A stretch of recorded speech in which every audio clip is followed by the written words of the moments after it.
Hello, and welcome to the fourth episode of the Good Luck Go Fast podcast. Oh, yeah! My name is Stormcrow56K, and I am here to let you know that our number one sponsor, Crystal Light, has unfortunately parted ways with us. Yeah. Absolutely no one submitted to be part of the stream team, so they were less than pleased. That's right. Not even either of us submitted to that. So thanks, everyone. Luckily, we found a new sponsor in Sacred Oils Controllers, the highest quality custom NES controllers money can buy. All you have to do to win is join our Discord, and at the beginning of our next podcast in May, we'll do a raffle and announce the winner. To find out more info on Sacred Oils Controllers, consult your local oracle. With me tonight, as always, is my trusty co-host, the iconic striatus of the baddest, the sky captain of fashion, with his rust gray cords, Zorilla33. What's up, Stormy? Thank you for that. Yes, I had to Google what ictonic striatus was when I saw that written down. Yeah, that's the etymology. Well, I can't even speak right now. The proper name, for a Zorilla. Yeah. I'm sure everyone else knows that, but you know. Yeah, no. Yeah, just me. So yeah, what's going on with you, man? What have you been up to?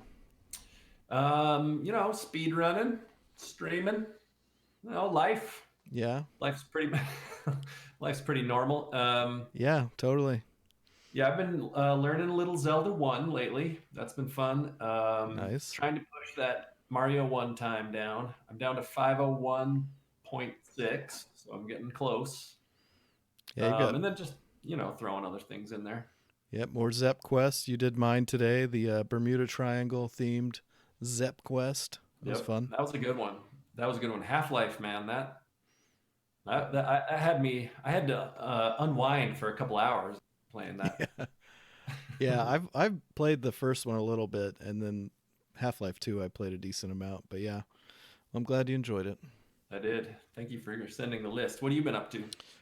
So wrists are still messed up, so I'm not playing video games with my hands until they are better. So just doing foot stuff, playing video games with my feet off and on.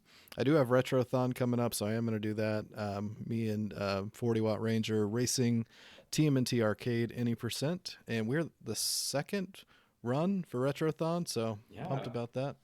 Saw that. I mean, it actually says TBD before you, so you guys might be the lead off act. Yeah, that would be radical. But yeah, so me and Skunky did a TMNT foot race the other day too. That was a lot of fun. We didn't quite come close to beating it with our feet, but good times. So yeah, that's been fun. Life. All right, so we're gonna go ahead and open things up here with news and such. News and such. I don't know. No, I like it. Yeah. Do that? Yeah, you do that every time now. Coming up, we just had Calithon. That was April 3rd through 5th. They did end up doing that remotely, but lots of really cool runs. Hopefully, things should be cool by next year, and they can do that back in Cali for coronavirus relief. And as you'll notice, there's going to be a theme of a lot of remote events happening. Right. Yeah, that was an interesting one. I didn't even know that existed, and I ended up there in a raid. It was pretty cool to see people pivot towards something that they can help right now. So that was one of them, I guess. Yeah, for sure, and just a good event period. Mm-hmm. Up next, I'm sure most of you, if not all of you, saw the newest Summoning Salt video, the quest to beat Matt Turk. Amazing as always, very cool, in-depth analysis of taking down the times of one of the greats of Mike Tyson. Yeah, that was a super cool video, and I think like one of the takeaways for me was just how important tasks can be in for speedrunners.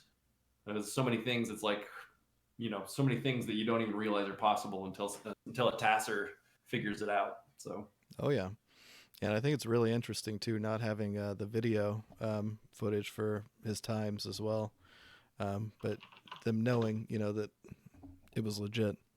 Mm-hmm. And further coronavirus relief, Big John did an event, Speedrunners Helping Fight COVID-19. They raised over $7,000. So Wow, yeah, that's big awesome.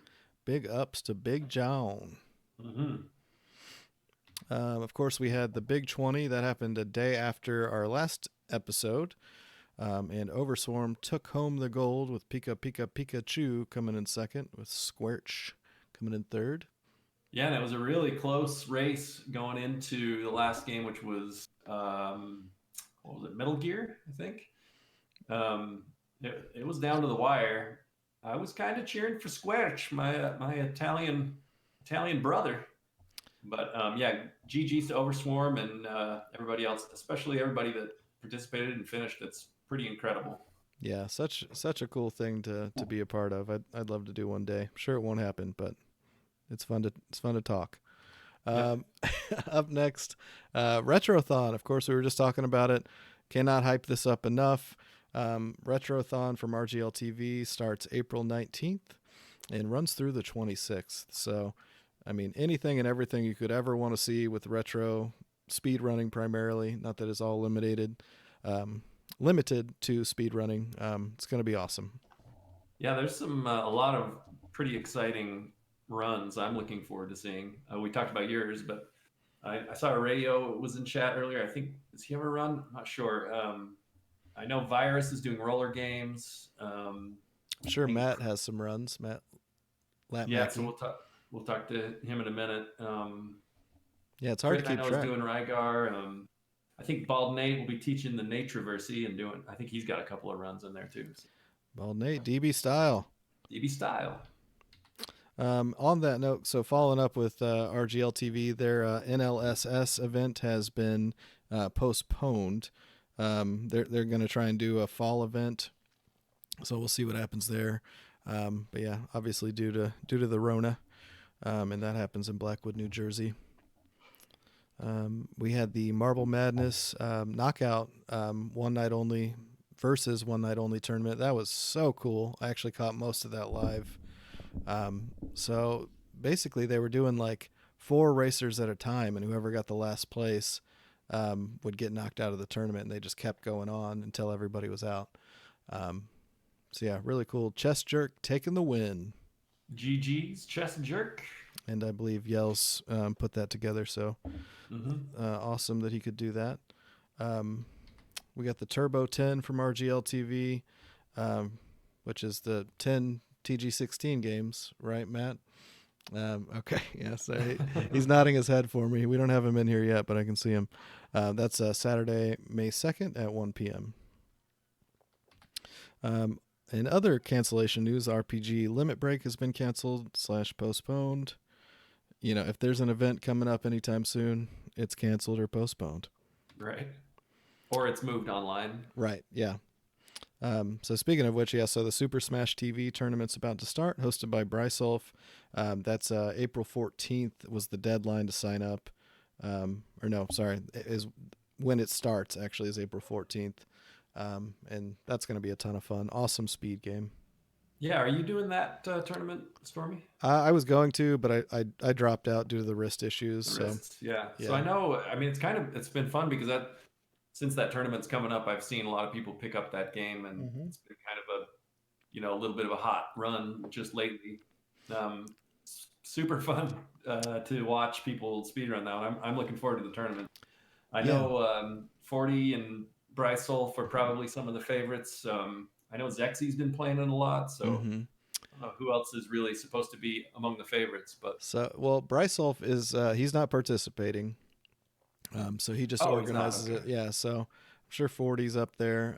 Gruntiitis says GG on gambling. So yeah, heavily RNG dependent game. Um, Obviously, that's not the only factor. But yeah, it's a super easy game to pick up. So anyone with a Super Nintendo, check it out. It's a really fun run. Yeah, and I And think you just have to have a time sent to the board in order to participate in that. right, Sent to the leaderboard. right. And of course, summer games done quick, postponed. You know, we'll see what happens with that. Huge bummer. I actually Yeah. pulled my submissions out and didn't resubmit. So we'll see. You know, there's always the next event. Yep. And then Pizza Time coming up on May 23rd on Speed Gaming. This is going to be a huge event. It's like a 10 to 12 hour TMNT festival. Every Turtles game you can think of, we're going to be playing. So I'm going to be doing a lot of hosting for that since I can't really play right now, and Cool. I can't wait. Pizza time. Pizza time. So we're going to do a little. We've decided we're going to do some kind of little topics in between our news and records. So, what better topic than the Rona? Because it hasn't been talked about enough. But Yeah, for right. posterity's sake, we're going to talk a little bit about this. So, obviously, we're talking more specifically how it's affecting streamers, that kind of thing. But how about you, Zarilla? Has that had any impact on your streaming, your day to day? You Yeah, stream more most for me. weekdays. Yeah, more day to day for me than streaming. I guess in some cases it's given me more time to stream, but that isn't always ideal. That probably means work is slowing down. Sure. But I think it's a good time for maybe if people are have been kind of waiting, they want to maybe they've considered streaming a little bit or doing some speed running. Might be a fun time to pick that up. It's obviously something that you can do online and keep your isolation going. So for me, it's been nice, very nice to have um, video games to sort of escape to during anxious times. Sure. Yeah, and I guess I've been fairly used to that escapism.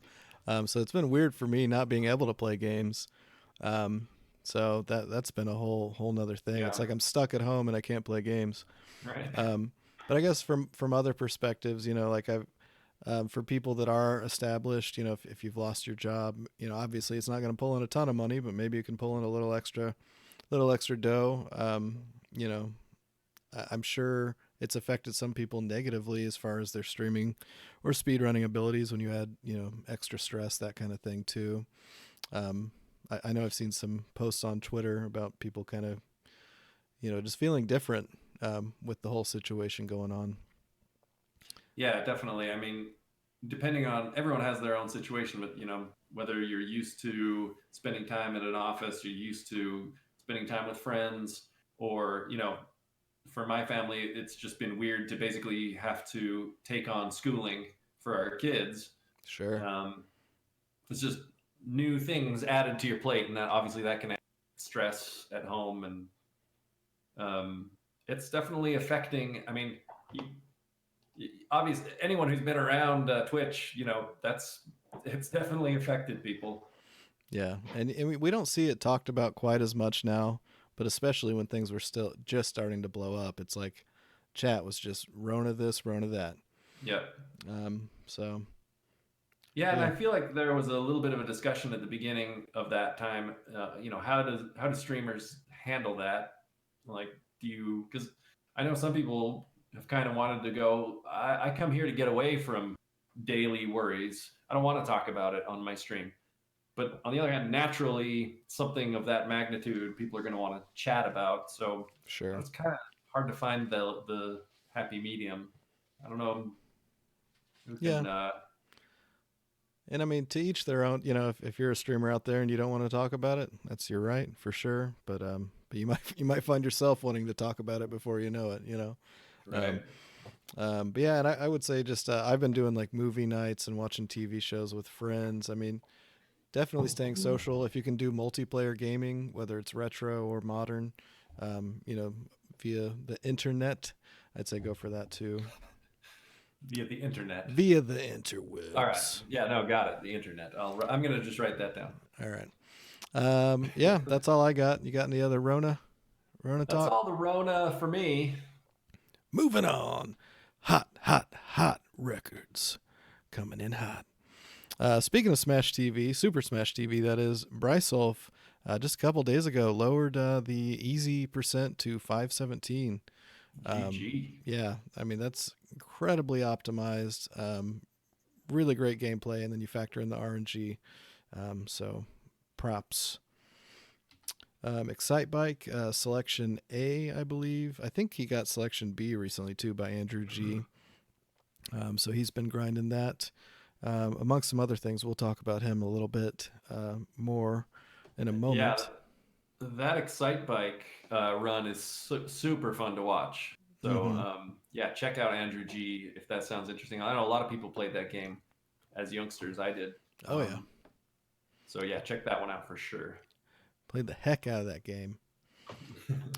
So yeah, Legend of Zelda: Ocarina of Time. This is just a Yeah, staple in our shocker. freaking podcast now, every 3 days, Right. um, which is crazy because the 100% category changes like every 3 days too, and there's not a ACE arbitrary code execution, um, thing used for that. So, but yeah, so any percent was taken by Danny B 21892 and 738.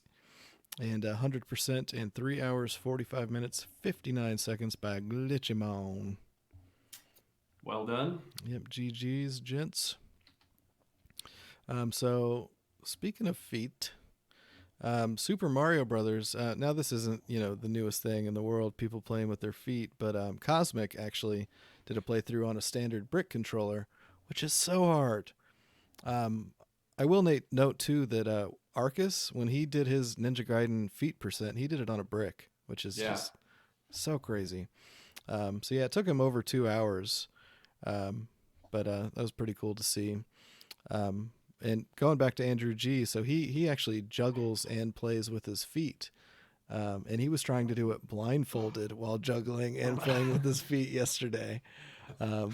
He was able to he had to see like the balls, so he put a curtain over the TV and was able to get through the first level. By still Oh man, yeah, so it's nuts. So that's wild. little honorable mention there. Yeah. Going to some PC stuff. Knights of the Old Republic 2, any percent, by 30 cents with a 27.49. Yeah, I watched a little bit of that run. Pretty interesting. It's pretty cool to see. I'd suggest to people that if you follow like a world record bot on Twitter or just go on to speedrun.com and just pick a random game. Yeah, I'd never seen Mm-hmm. this game speedrun before.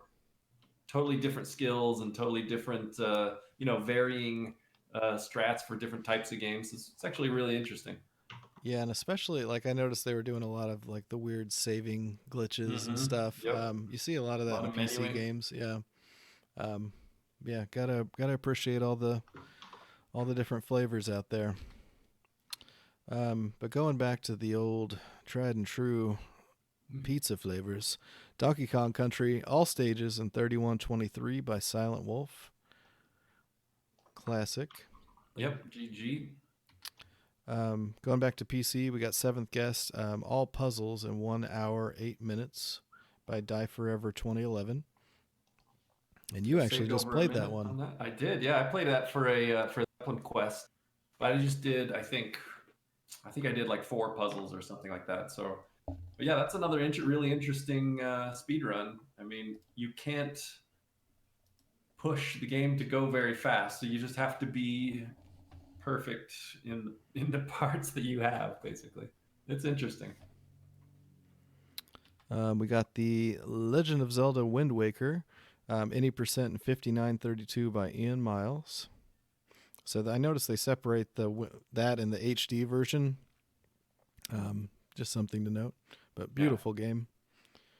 And then our homie, Gargon 100. So the other day he took the mask for Super Nintendo in 756, and Zorilla informed me that Womp Womp apparently the other guy took it back. Do you have Yeah. the name? I yeah, I think it's Travik Tox, and I think he's a German speedrunner. Okay, Um, I checked that out because I wanted to see Gargon's run, and I was like, "What? We got another bop." I think that was just like a day or two ago. So yeah, but still, GG's to both of them. yeah, Crazy run. Yeah, if you've never seen yeah, that game, it's nuts. Check it out. yeah. It's as wild as you would expect that run to be. Yeah, it's like the movie equivalent for sure. Yeah. Yeah, so fast, as Gruntiitis says. Going back and once again, I swear I'm not trying to find stuff about feet, but here we go, more feet stuff. Um, CHX42. He's been doing the 1-player 4 controllers. So it's technically it's 2-player game mode with him controlling both players.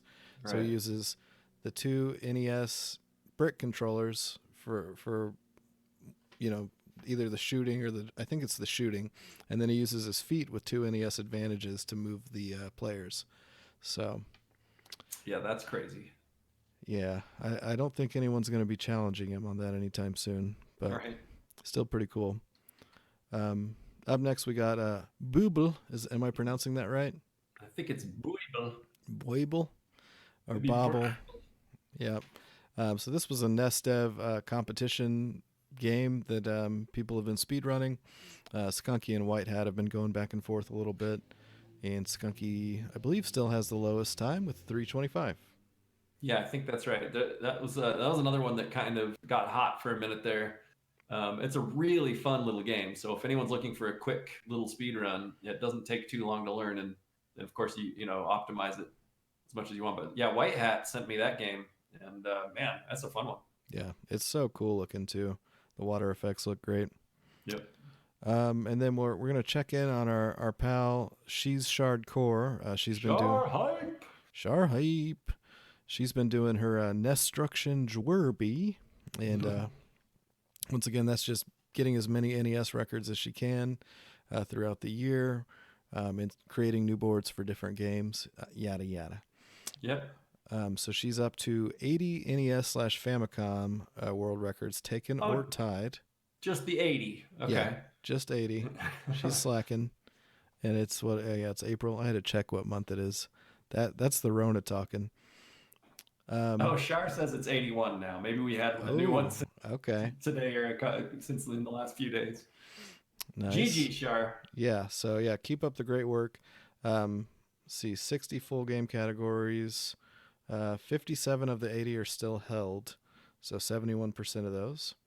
And this is since January 1st. So, yeah, very cool stuff.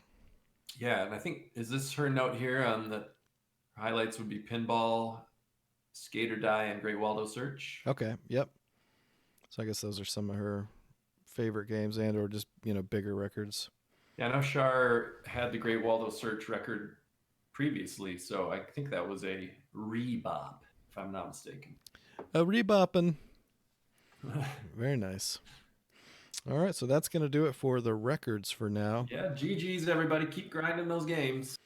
And before we bring on our guest of honor, we actually have a brand new segment that I could not be more excited for. Keeping Up with Sinbad. Checking in with Sinbad.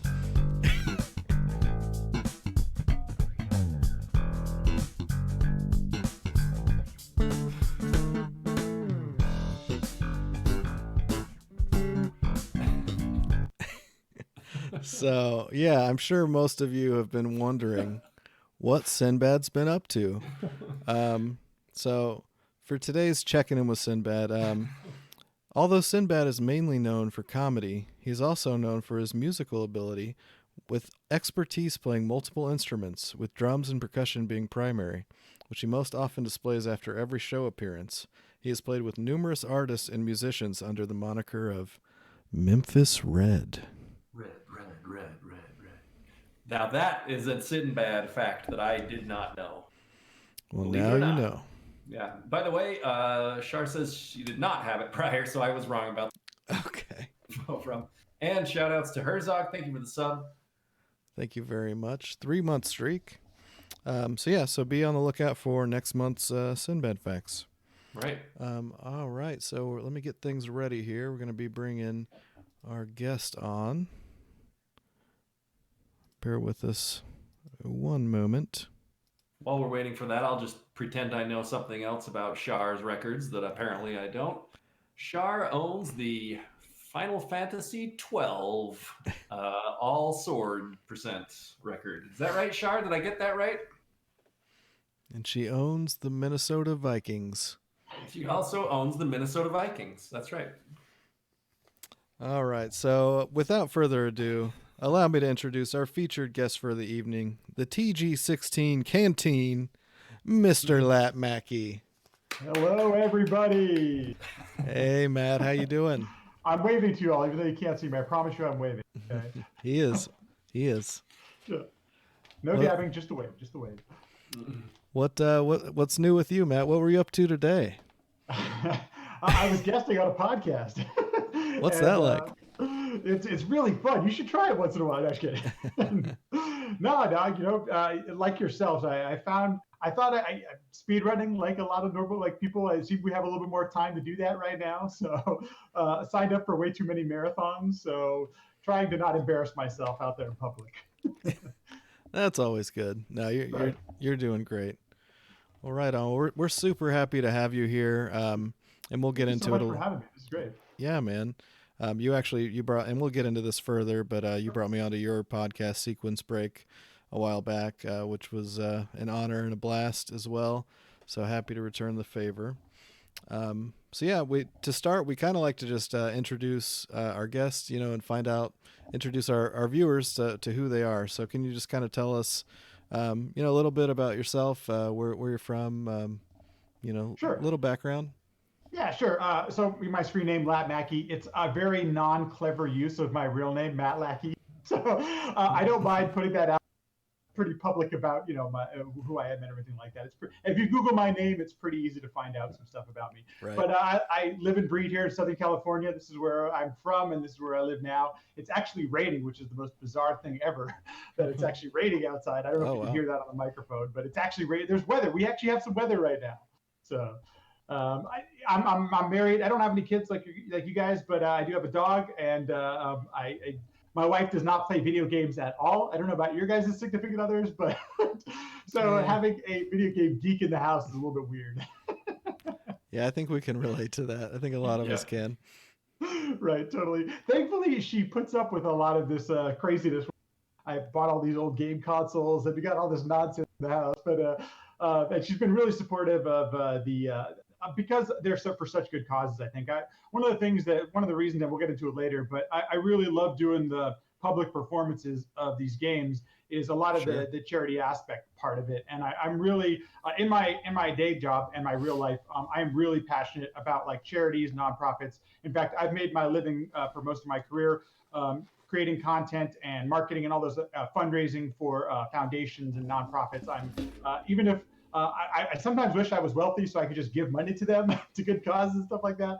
But so I'm a real passionate about childhood cancers, Doctors Without Borders, direct relief, things like that, and the Trevor Project actually with Power Up with Pride. I'm really Nice. passionate about those nonprofits and things like that, and that's I'm fortunate enough to be able to do that for my day job. Although I don't think I think like a lot of people, nobody's working right now. That's me in a nutshell. I guess I enjoy speedrunning TurboGrafx 16 games among others. So. I've heard that. Yeah. Yeah, you seem to wear many hats for sure. So yeah, that's always cool. And I know you do video work and stuff as well, right? And Yeah, I've been really fortunate as far as like being a member of the community. I'm a little bit late. Like Israel, you mentioned that you've been speedrunning for about a year. I'm not that far behind you. I started very end of 2017, so I'm only a few years into the game. Yeah. And I used to be editing. I used to edit for Mitch Power. I still volunteer for Games Done Quick. This year, I ran the soundboard. So like, I really am fortunate to be able to contribute and give back to the community as much as I possibly can. I like to actively participate in it. Nice. beautiful. So how about outside of speedrunning? Give us a little taste. You got any? What kind Oh of interests you man, got outside of it? I'm a sports guy. I'm a diehard. I love the Angels. I love the Ducks. I'm trying to get into the NFL. I went to the Rams game this year, but I'm more so a fan of the college football. Even though I went to Cal State San Bernardino and we didn't have a football team, so I've adopted SC, UCLA, all the local colleges that actually have football teams. I'd say that's I'm really passionate about film and movies and stuff like that. The podcast I was on earlier, it's my buddy who does.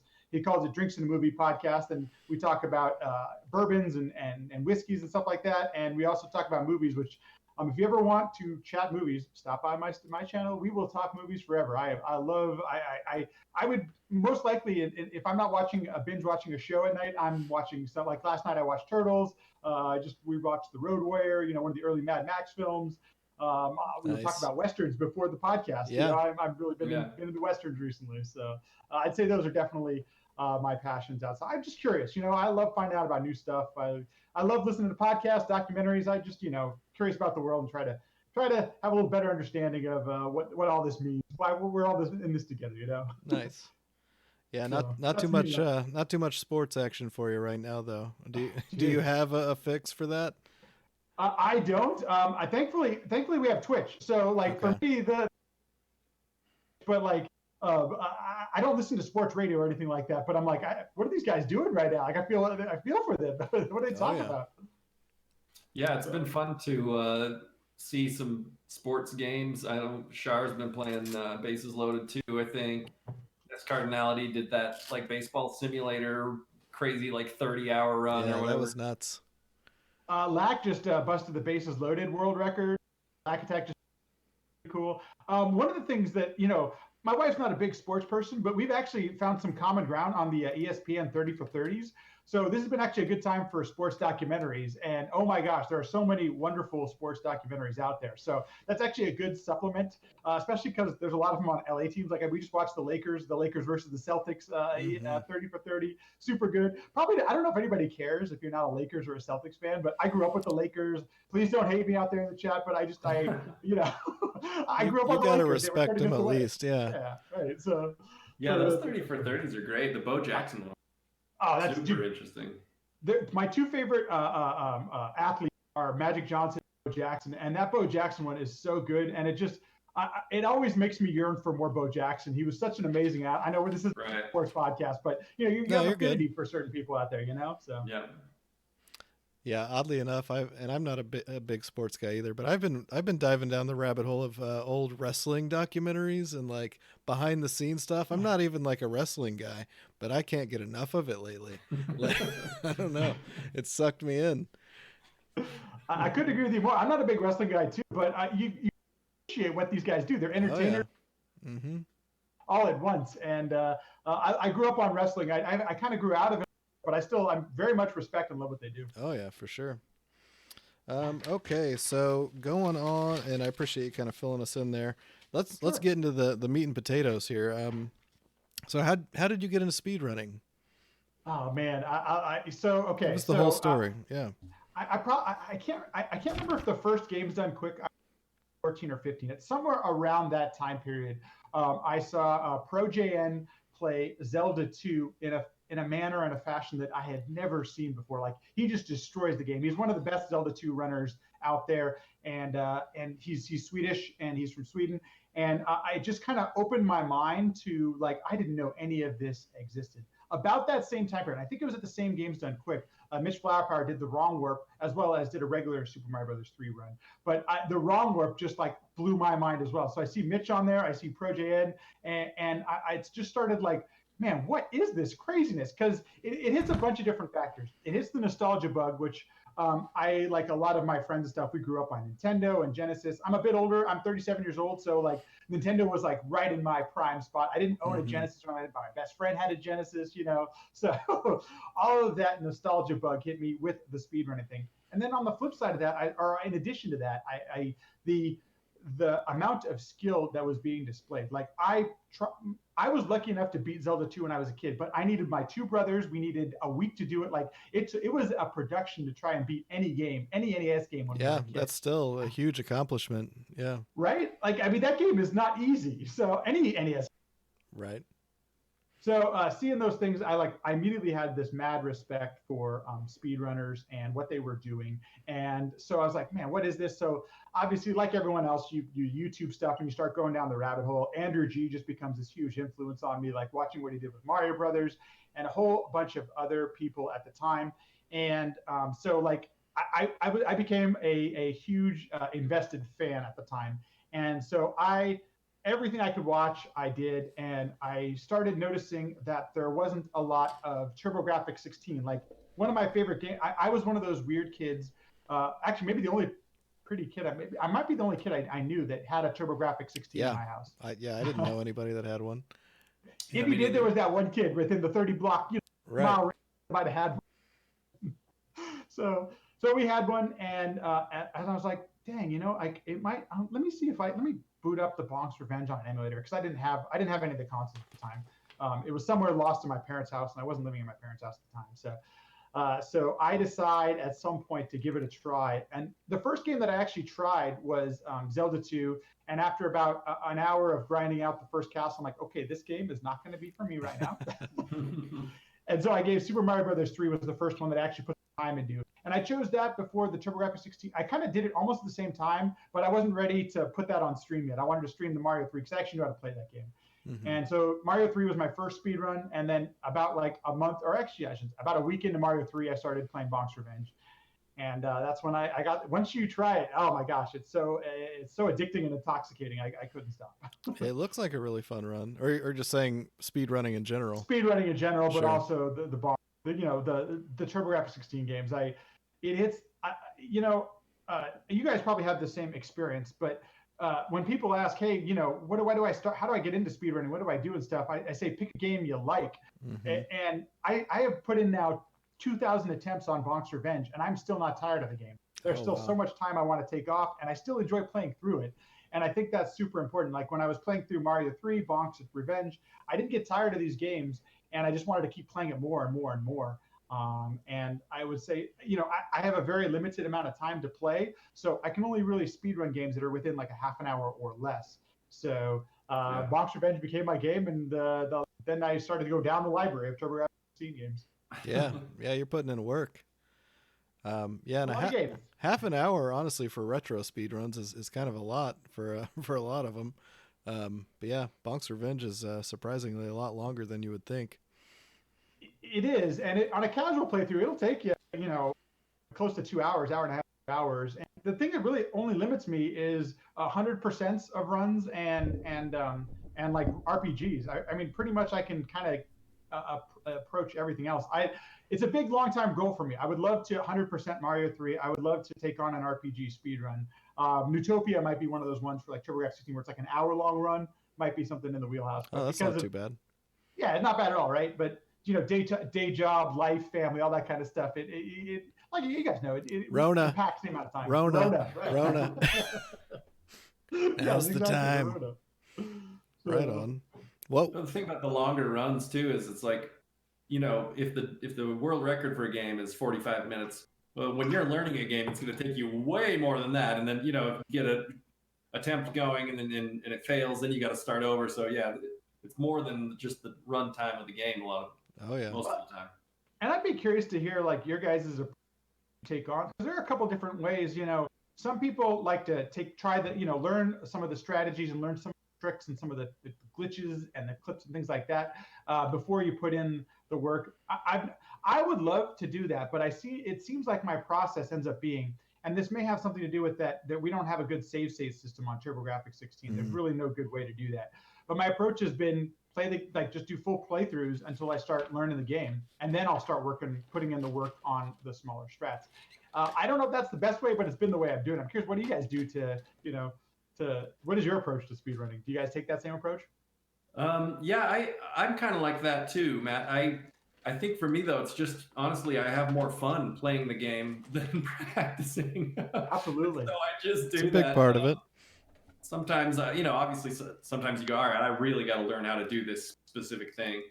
But I probably would improve faster at the games if I did more of that. But like you, I mean, I don't even have the excuse of not having a good save state system. I just like playing the whole game. So I guess I would just prefer to do that, even if it takes me longer to, get a good time. Yeah, and I think it really just depends on the game for me. I think for the most part, I try and be more competitive when I am running.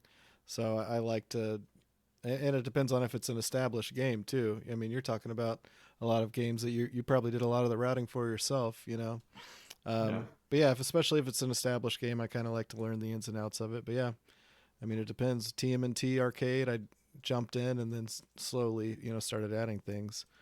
Because it was so much fun, kind of like Zerla was saying. So, absolutely. And you mentioned something earlier that I wanted. I can't remember which one you were talking about, but you were talking about the link and some of the connections between the tasks and actually putting that into a speed run. And one of the things is for the TurboGrafx 16 games, the bonk games and things like that, we have had to figure out a lot on our own, and thankfully we have a really wonderful community. We're small, but everyone is really about like sharing strats and helping each other out, which most speedruns are like that. Almost all speedrun communities are like that.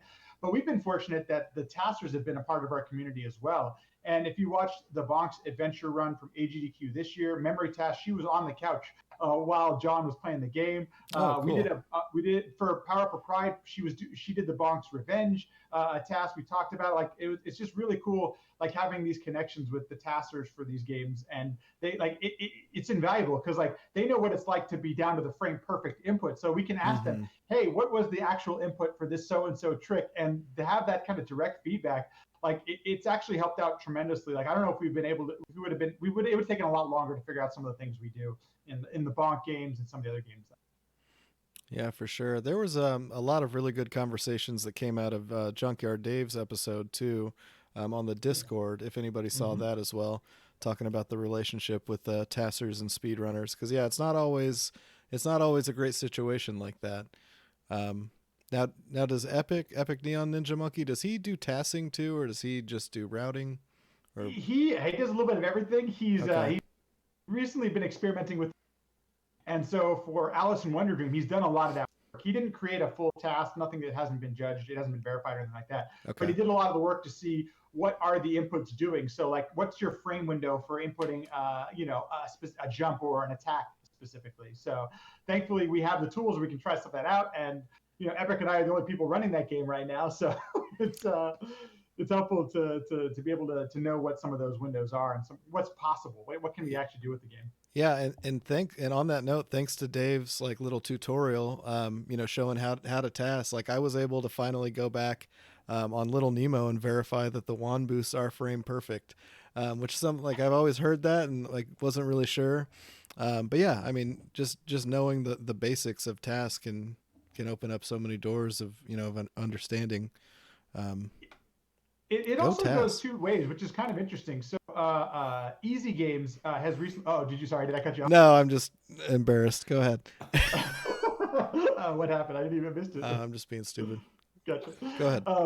It goes both ways. So like Easy Games did the most Splatterhouse task, and he actually used some of the strats that Zallard had used to update and make the task better. And which is a real, you're in the Splatterhouse Discord, so you saw some of that stuff that was happening. Like you could take that you could make the task better based on some of the RTA strats and approaches. Yeah, that was pretty cool to see. So yeah, I mean, it was like a task by both of them. I think they both had their names on it, right? Which is really pretty rad. So going back a little bit to just nostalgia, you grew up with the TurboGrafx 16. I mean, was Bonk's Revenge your favorite game, or what was your go-to game on TG 16? Most definitely Bonk's Revenge. It plays one of the bunch of games. What I've pieced together, thanks to my parents helping me out with some timeline stuff, because I'm like, when the TurboGrafx 16 came out, I think it was a couple $100, maybe it was $300. Like it wasn't cheap, and I'm like, no way in hell were my parents spending that amount of money on a console. So we got it towards the end of the lifestyle, and so the lifespan, and so that's life cycle. There, that's the word I was saying. And so that's why we had like Airzone, and we had Splatterhouse, Bonk's Adventure. We had some of the mainstay games, and those were definitely my favorite. And I've ended up speedrunning every game that we owned, including Power Golf, by the way. So, yeah, I saw that recently. It's a lot of fun, and Bald Nate's been grinding it. He just took over the world record just recently, just like a couple days ago. So DB style. Yeah, absolutely. Bald Nate doing it, man. He likes his golf games. Yeah. It's really fun. It's a silly speed run. The RNG changes on every single swing, which is the silliest. Like the wind changes on every swing, not just on every hole, but every swing. So it makes it a little silly, but it's a lot of fun. It's actually really fun to play. Yeah. Last summer we had the Golf Grand Slam, the Summer of Golf Grand Slam on NES. Right. We had You're riding the NES 20 of us. Yeah, but yeah, I mean, I had a blast playing that game. It's crazy. Does that still play on the wrist like a normal platformer would, Stormy? I mean, yeah, just holding a controller in my situation is anything. Sorry, man. Yeah, so I think with time it'll be fine. So just got to be patient. Luckily, there's still, we got this going on, and we got so many cool people to watch and lots of fun events. So it's a good time. As you know, if you would have asked me a couple of months ago, this time period sometimes feels like in public facing marathons and events, but thanks to a lot of people coming together for COVID-19 relief, you mentioned Calithon. I participated in that. Like I just it's a great time for speedrunning marathons as far as if you're trying to consume some content, because there's tons of stuff happening. And if you're able, and I know a lot of us, I'm struggling. A lot of us are struggling to be able to donate for these type of things. At very least, you get some entertainment value, and you can support in other ways. Just supporting, a speedrunner that you enjoy. It's an easy way to support, and watching the marathon. Those actually go a long way for supporting those things. Oh yeah. Yeah, at the they got the ad revenue too, so the ad revenue, absolutely. Biddies, things like that, all that kind of stuff. The bits. So we got some other just kind of general runs of interest. You mentioned Alice. So that's Alice in Wonder Dream is what it's translated to. Can you tell us a little bit about that? Fushigi no Yumi no Alice. I have relied on Epic Neon. Don't do yourself a favor. Channel. Check out his speedruns. He is a competitive and awesome speedrunner. He just randomly recommended it in chat. He's like, "Hey Matt, have you ever played Alice?" What the hell are you talking about? And Junkyard Dave popped in and he was like, "Oh no, not that game." And I'm like, "What are you talking about?" Yeah. So it's Dave can't be trusted though. He doesn't like Karnov. I just want to throw that out there. How can you not like Karnov? Go on, proceed. Yeah. Let's get the crap talking out of the way. No. So I was looking. I'm willing to give it a try. I'm one of those people who originally thought that there's not a whole lot of platformers on the TurboGrafx 16 PC Engine, console. And it turns out there's a bunch of them, and a lot of them are wonderful. And Alice is no different. It took me about 8 hours to finish, and I gotta tell you, I had to use a cheat code to get more continues to actually beat it the first time I played through it. And I'm not embarrassed to say I cheated to beat the game. It's no problem at all. But yeah, it turns out it's a really you're not the only one. See, perfect. Right. Okay. Yeah. It turns out that it's actually it's a great speed. It's a way better, in my opinion, a fun speed game than actually a platformer. You're kind of in this Alice in Wonderland type of game. It's got jumping, and it's got jumping, and you have an attack, and there's actually some discovery. There's multiple routes you can kind of take through it. It's got some menuing where you have some spells and things like that. But it's a classic on the PC Engine, apparently, that it actually feels like you're playing a classic when you're playing through it, because it's got all of the traditional things, the jumping, the running, and all that kind of stuff. It's really fast. It's really fun. And you're racing that at Retrothon, is that right? Or someone is? Yeah, no. Epic and I are racing. Okay. I should probably start de-rusting it pretty soon. Don't worry about that. Yeah. I've been grinding Revenge Spirit recently for ESA, and then Retrothon. I'll be doing Fushigi no Yumi Alice in a race against Epic. Epic has almost a minute better PB than I do. That being said, in that game, kind of anything can happen. While there isn't a lot of RNG in the game, you do need to execute almost everything. And like a slight turn back or a lapse in execution is punishing in that game. So that's the one thing that could be an equalizer and could keep it close if things go well. So we'll see. Best of luck to you. I appreciate we like Epic too, but we'll be rooting you on. I appreciate that. The other game that I'm running at Marathon is Legend of, which you may have seen on the Hero video Tonma. earlier. Yeah, Hero Tonma. It's a sub 10-minute run. It's a sub 10-minute run. The world record's like from Epic Neon Ninja Monkey again. Sounds familiar. What a jerk. The top three, the three of us that have a sub 6-minute run are all running toward. I know, what is jerk? What the hell is his issue? But he doesn't even like TurboGrafx. He's just go ahead. Nah, it's okay. He's hamming it up, dude. He's slumming it with us TG16 runners. But it should be fun. Epic has us by quite a bit. The strats that he goes for are the riskiest, but it's the reason why his time is so much lower than Dog's and mine. And so the interesting thing is I have a pretty good grasp on my marathon safe run. It's the run that I did for GDQX, and I'll be using the same route. But so it depends if he gets unlucky. Now in that game, there is some RNG and some really big spots.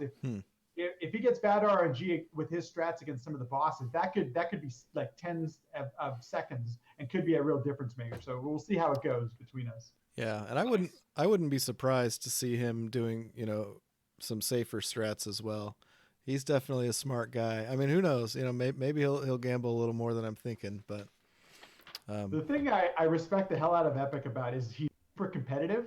And I think to be a good speedrunner, you kind of need that. And it's one of the things I actually lack. I'm not the most competitive person. I really enjoy, for me, it's like, oh man, I'm improving. I love getting better at something and learning something at the top of, the top skill set, the top skills available for it.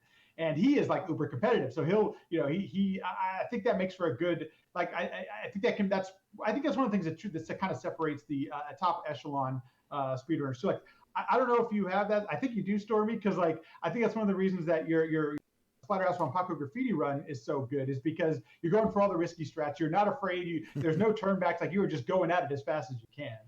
Well, thank you, sir. Yeah, I definitely have the competitive nature in me. Once again, I think it goes back. It depends on the game too. Certain games you're vibing, certain games you just want to destroy. So, right. The other thing I want to mention that I'm running at was one of the more popular games. So, for the what console. game? Sorry, you cut out. What game? Oh, no problem. I'm playing this game called Air Zonk, which was one of the most popular games on the console, which isn't saying much here in the States because nobody owned the console. But it's a shoot 'em up that features what looks like a Bonk character, but his name is Zonk because he's supposed to be the hip and cool version of Bonk. Yeah. Of course. Cool, your name starts with a Z. That's right. Yeah, so it must be cool. Yeah, exactly. But it's a shoot 'em up, and it's kind of a weird as a speed game, and it's the first time it's ever been done in Marathon that I'm aware. And I'm really excited to show it off because it's super colorful. It's really fun to play. It's available on the virtual console. Like you can get access to this game. You can emulate it or whatever as well. And it's a really fun game, but it really has some subtleties that make it a good speed game. And it's mostly in the boss fights, but there's some things that make it a good game to watch, a fun game to watch, and it's really fun to play. It's one of my favorite games to play. Nice. And then of course Splatterhouse. We got to talk a little bit about that. That's kind of how we got to know each other. That was through Wanpaku Graffiti, but of course you played the TG16. You've ran that as well. I have. I've enjoyed. I'm trying to think why I picked up. I know. When I first attended Summer Games Done Quick in 2018, I met Zallard there, and that's kind of how we became friends because we were sharing. We wanted to share consoles and things like that.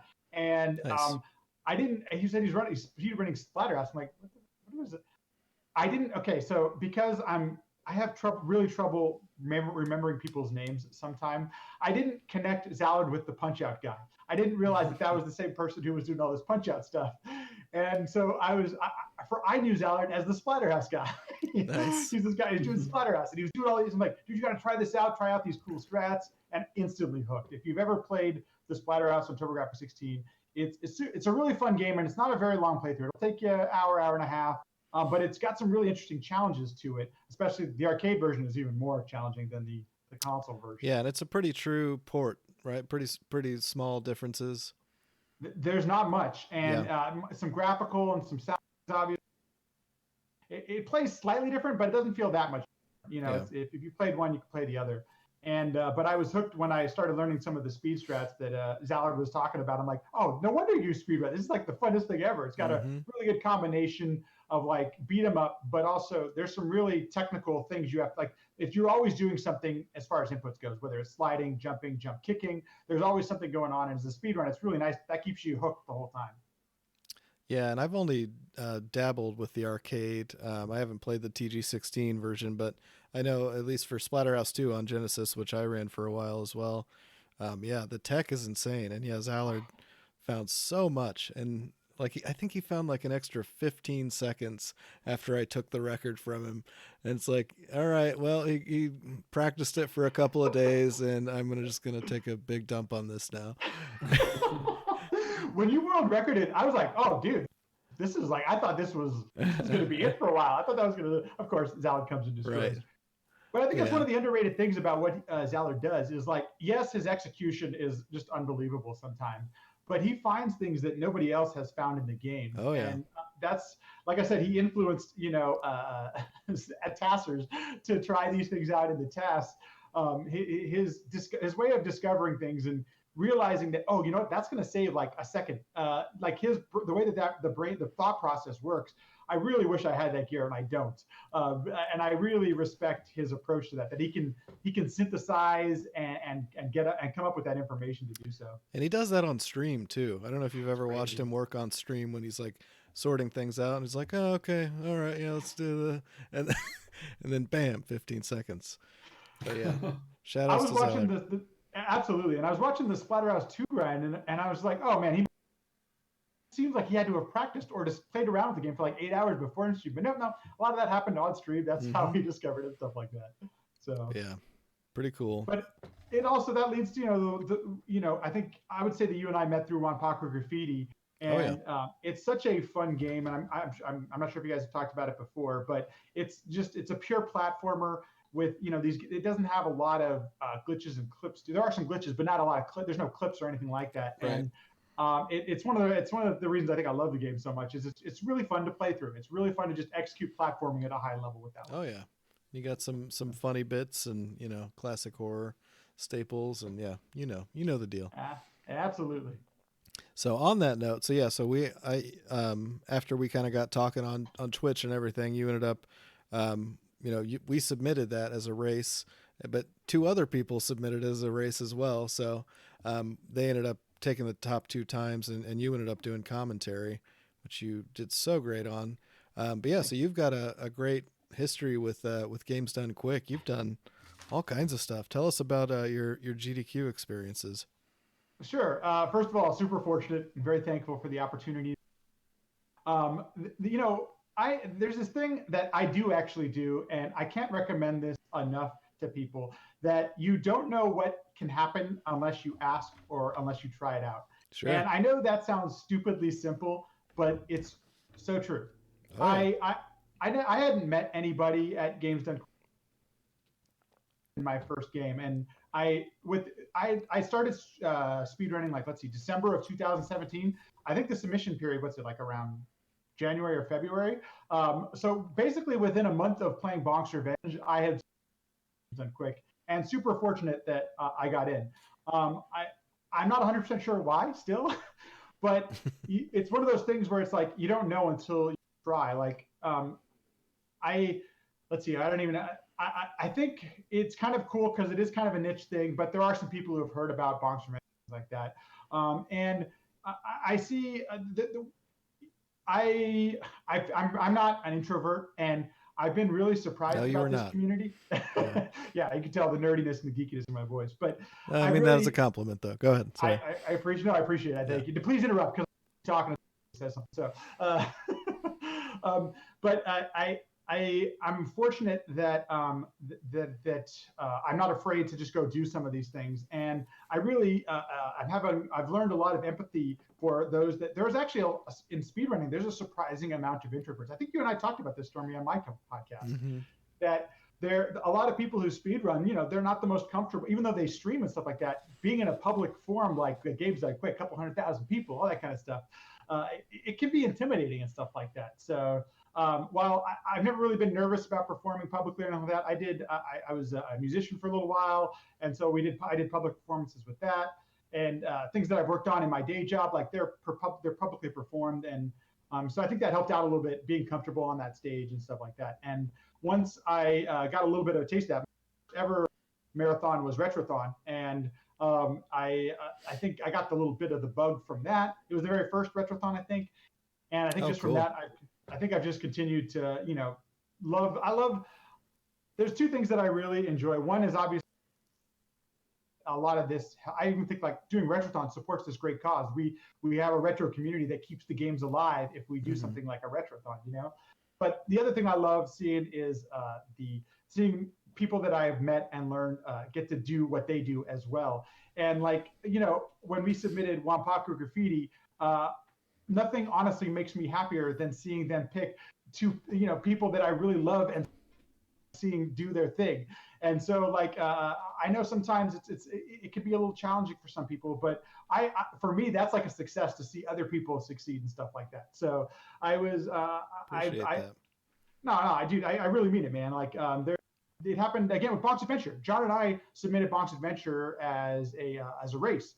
And once again, they picked him to do the solo run. And whether or not I would have been on the couch, like I was great to see our game get up there being run by the best in the world doing it, So Yeah. I think one of the things that, I like yourself, Stormy, and I think Azarilla too, if you depends on what the games you run. I run a lot of games that that we don't have a big community for, and so I really look at these as opportunities to bring more people in if they're at all interested in this, or maybe they weren't aware that the community exists around these games. So that's one of the things about the public side, doing the public performances as well. And for GDQ, you've done exclusively TurboGrafx 16 games, right? So what have you ran? What games have you ran? Oh my gosh, yeah. So I did Bonk's Revenge at SGDQ 2018. We're watching that on screen right now, and we can just as far as the gameplay. Kickback, the commentaries, whatever. The gameplay, I really wish I would have played better. I wasn't nervous to be on the stage and talking and having a good time. I was nervous in my gameplay, and I was as prepared as I could be, but I didn't execute as well as I would have liked to. So I tried to change things up. At SGDQ 2019, I did Ninja Spirit, and so much more satisfied with my gameplay during that run. And I really, if you're going to watch one of my runs, watch that one. We had the entire TurboGrafx 16 community behind me. Anybody who was there got to be on stage, which, oh man, I was so happy that all really cool game too. And it's a great game. It's a fun game. And then at GDQX, what the hell was it last year, 19? I did Legend of Heratoma, and really happy with the way that run went, but except that we had some technical difficulties. There were a couple times I couldn't see the screen while I was playing. That's not a big deal. Oh, jeez. Yeah. Not easy to do, but happens. Sencha was there. Sencha was on, and so he, a total pro, and was able to help out through it and everything. Nice. And you've done a lot of commentary as well. So you did the Splatterhouse Wanpaku Graffiti. What other? Bonk's Adventure. What else? There was another thing. What the heck else was on there? Oh my gosh, I'm forgetting now. I'm really also proud of the volunteer work. Photography, videography, and audio for the. And if you're at all interested in ever going, I can't recommend it enough. I know now it's while we're all in the RONA here, stuck at home. But when the live events kick back up, go to one and really do it once in your life. I know it's not cheap to get out there and stuff like that, and I still but it's so much fun being around people who are just as crazy as you are about the game and stuff like that. Oh yeah. So it's a good time, and volunteering is a great way to get back to it. Sure. Yeah, and you get your admission comp that way too, right? Yeah, that's true. Yeah, or running. So I forgot about that. Yes, yeah, you actually right. do have to pay for it. It's the only reason to do it. There are smaller, I really, really, really love Cali. I went to the most recent one the last time they had it live, and you still have to pay to, even if you're a runner, you still have to pay to get in there. But it's still, I think it's totally worth it. And I don't mind doing that because once again, you're supporting charity, and you're also getting to be around people who are just as passionate as you are. Sure. So yeah, and somehow we kind of missed this in this, going through talking about a lot of different things, but I did want to talk a little bit more about Sequence Break too. So yeah. They said your podcast, I mean, what gave you the idea to start that? Cause we randomly started ours around the same time. We did. It could have been more perfect timing. Right. And I was so pumped. So one of the things that I've taken away from the live is just the conversations you get to have with people. For those of you who haven't attended one, the practice room is like the thing. And whether it's the public one or the private one, you get to meet so many people and just chat with people. One of the cool things about the practice room is you get to just sit behind somebody and try to think who, you just sit behind somebody and you watch. There's no barrier to talk to them. I know that can be a little bit of a challenge for the introverted people, and I totally understand that. And so the nice thing about the people who aren't the introverts, they're very welcoming. They'll be the one who reach, it's a very friendly thing while you're there. And I'm like, man, there's so many great conversations happening here. And I've met so many, like Stormy, you for one, people who are passionate about their game, know their games, and are really intelligent about it. I'm like, I'd love to learn more. It's so selfishly, I'm like, man, I want to be curious about these games. Maybe I can ask some people to join me on a podcast form. And it's starting a podcast, you guys know, there's no barrier to entry. You can just go do it. If you have an iPhone, or if you have a phone, you can literally start one on your phone. It doesn't take a lot to start it up. And I'm super fortunate that everyone I've asked has said yes. So, I don't. There were most of the. So I started off with the first 10 or 15 episodes being mostly people I know, which is helpful.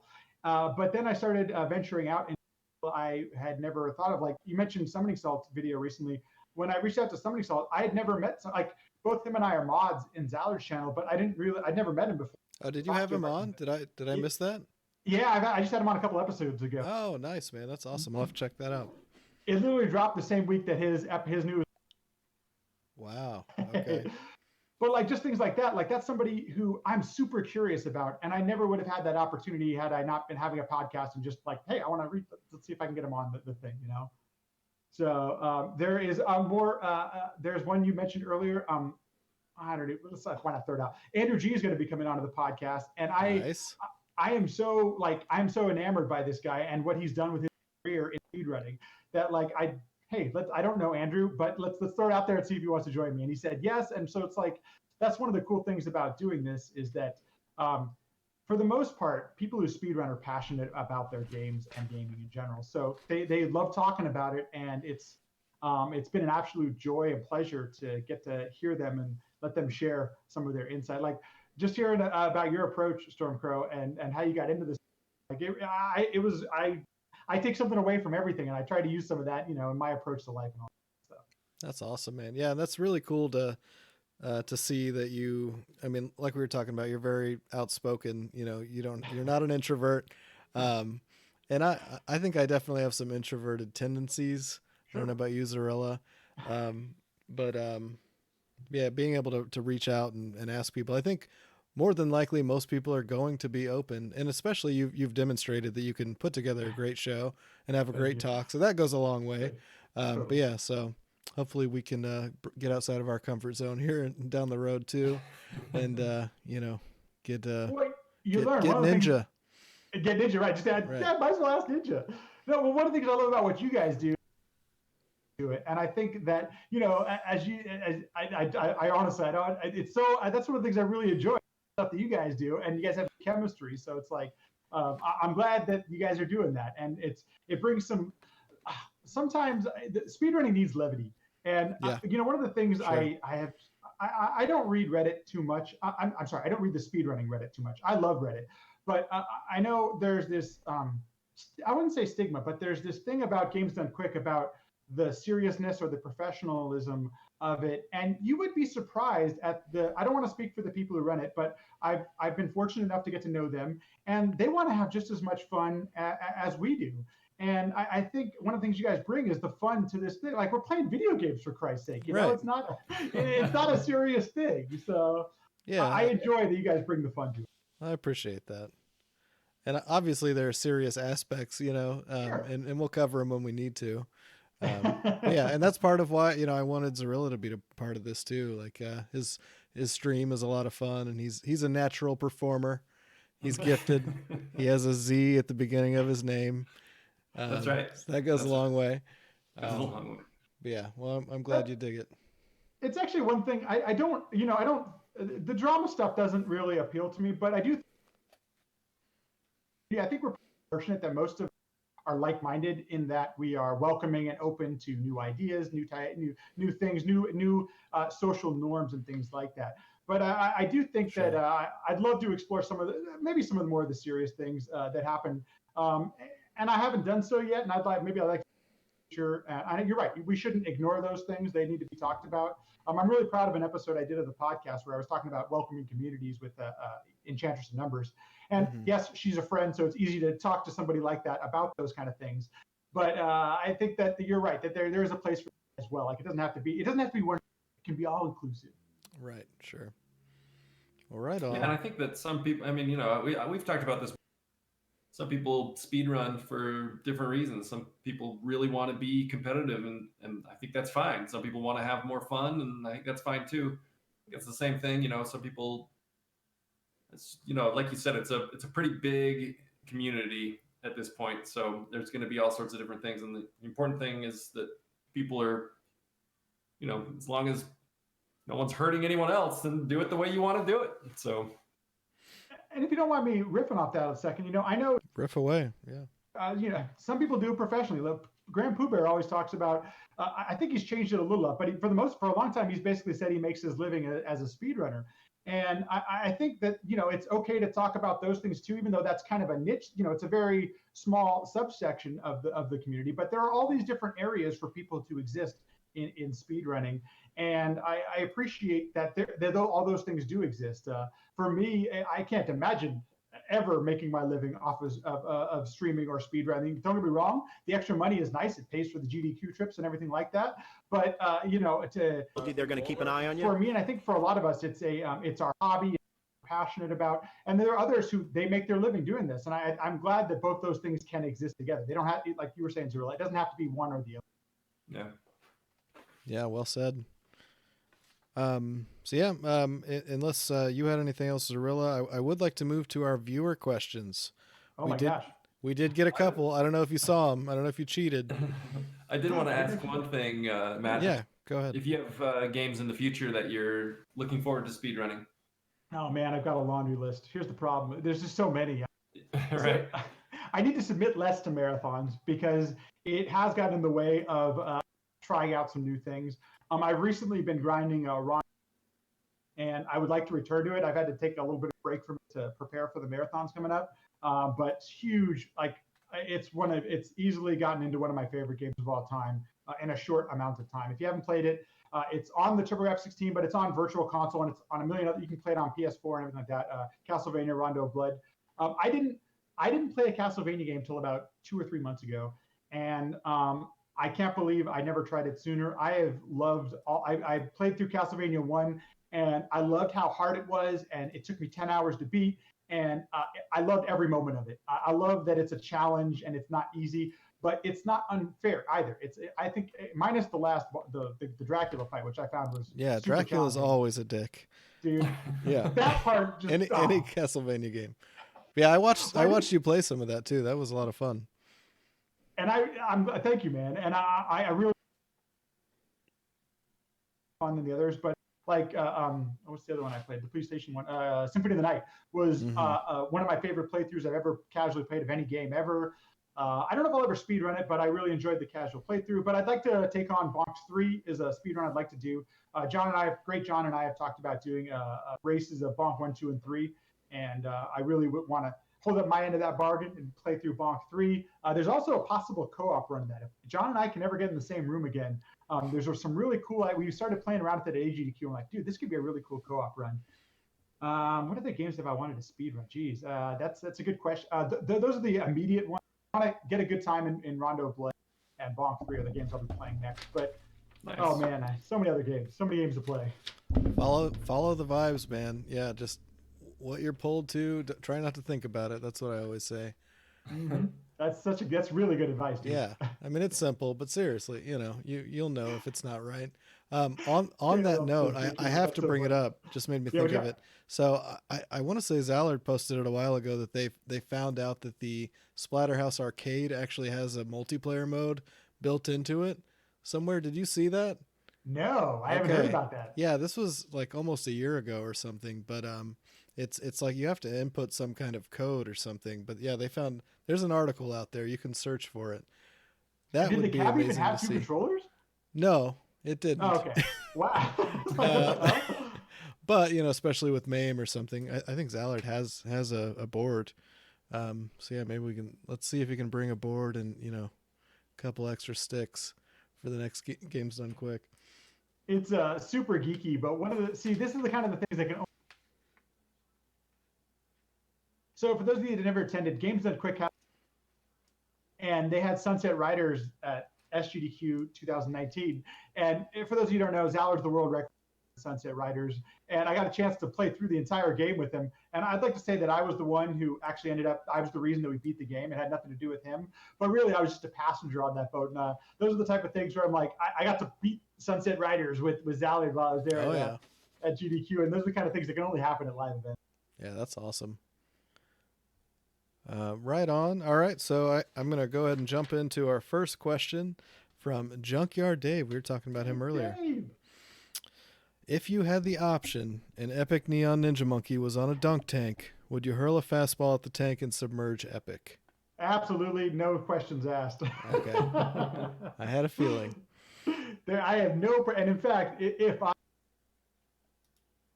to beat him in any of these races we have coming up, I will hold it over for him for the rest of his life, and there will be no rematch. I will always be the winner of that race. I have no qualms about holding that trophy. Very nice. That question was a softball. Right. As they say. KLM1187, who's in chat, asked, he said he wanted to ask about AGDQ 2020, which you did talk a little bit about. Yeah. Being on the couch for the bonk run. Talk about the experience leading up and the feelings afterwards.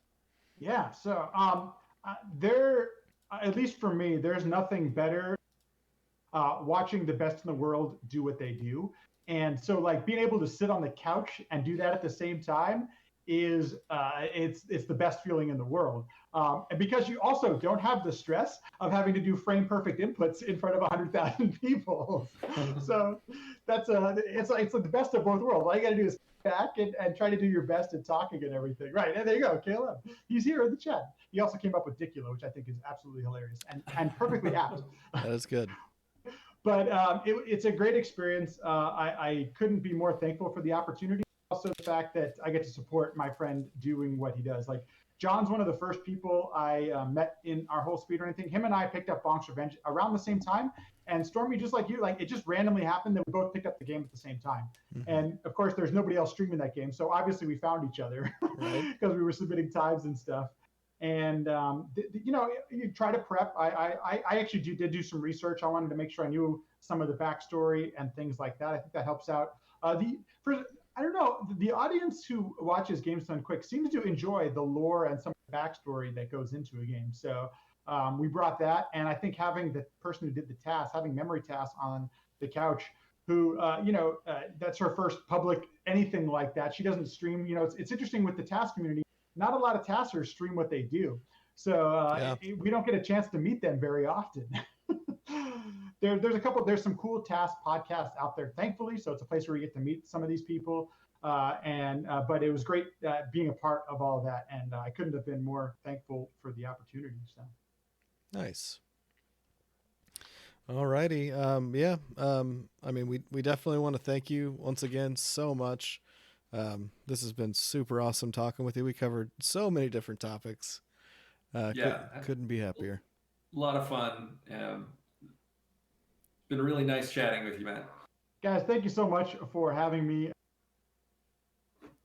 Wish you the best your podcast, because it's such an enjoyable, and thanks for having me. I really do appreciate it. Yeah, not a problem. We do want to remind everyone, and thank you everyone who watched tonight and hung out in chat. Make sure to follow us on Twitch, give us a like, and subscribe on YouTube. So you can, if you miss the live show, you can get those uploads, which we'll do pretty quickly after. Once again, don't forget to join the Discord. You'll automatically be entered to win one of those beautiful Sacred Oils controllers from a mysterious person that doesn't want me to say his name for some reason, which I think is hilarious, which is not really a big secret as to who he is. But yeah, a really, really cool controller that you could win. Thanks again, Matt. We're going to raid somebody. So